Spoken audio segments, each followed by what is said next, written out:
Hi friends, నేను మీ సత్య. ఈరోజు నేను బేసిన్ పూరి అండి. ఇది బేసిన్ అంటే బేసిన్ పిండి ఉంటుంది కదా, శనగపిండి. 1 కప్పు శనగపిండి తీసుకోండి. అందులోనే మనకి పచ్చిమిరపకాయలు, కరివేపాకు, కొత్తిమీర, కరివేపాకు, పచ్చిమిరపకాయలు, కొత్తిమీర, అల్లం కొద్దిగా వేసి గ్రైండ్ చేసుకోండి. అది చేసుకున్న ముద్ద ఈ శనగపిండిలో కలిపేసుకోవాలి మనం. అందులోనే కొద్దిగా పసుపు, ఆవాలు, జీలకర్ర అందులోనే వేసుకోండి.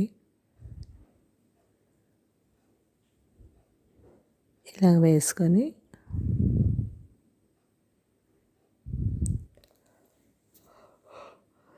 టేస్ట్కి తగ్గ ఉప్పు వేసుకొని చపాతీ ముద్దలా కలిపేసుకోవాలి మనం.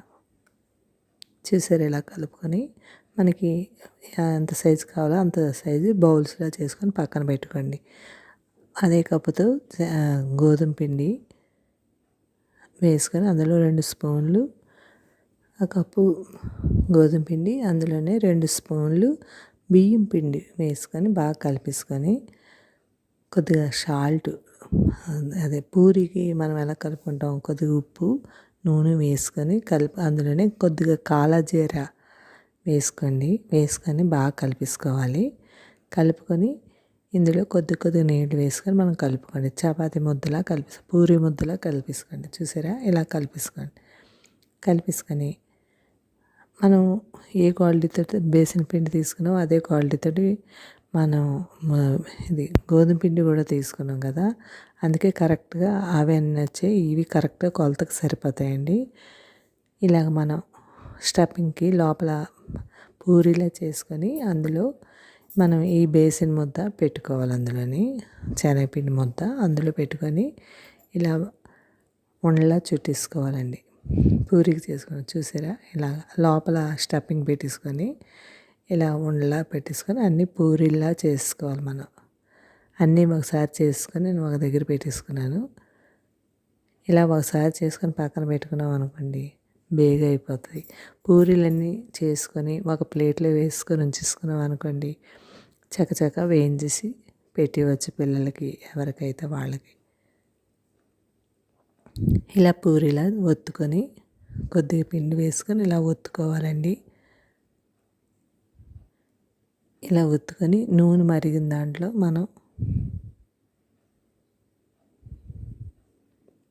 చూసారా అన్నీ ఇలా చేసుకొని ఉంచేసుకోవాలి. లోపల స్టఫింగ్ ఉంది కాబట్టి బాగుంటాయి. ఉట్టి పూరీలు కూడా తినేయచ్చండి. మనం టూర్లు వెళ్ళేటప్పుడు కూడా చేసుకోవచ్చు. అంటే మనం ప్రయాణాలకప్పుడు టిఫిన్ నైట్ జర్నీకి వాడుకోవచ్చండి. ఇవి 2 రోజుల వరకు ఉంటాయి ఈ పూరీలు. మీరు ట్రై చేయండి. చూసారా ఎలా పొంగుతున్నాయో పూరీలు, చాలా బాగుంటాయి. మీరు ట్రై చేయండి.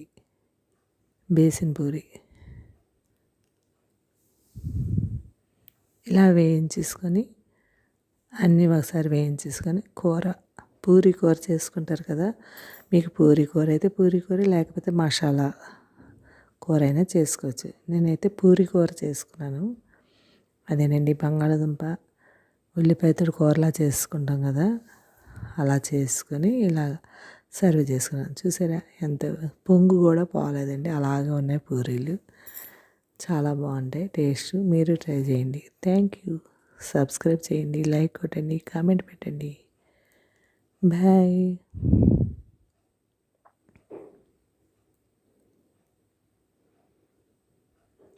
Thank you.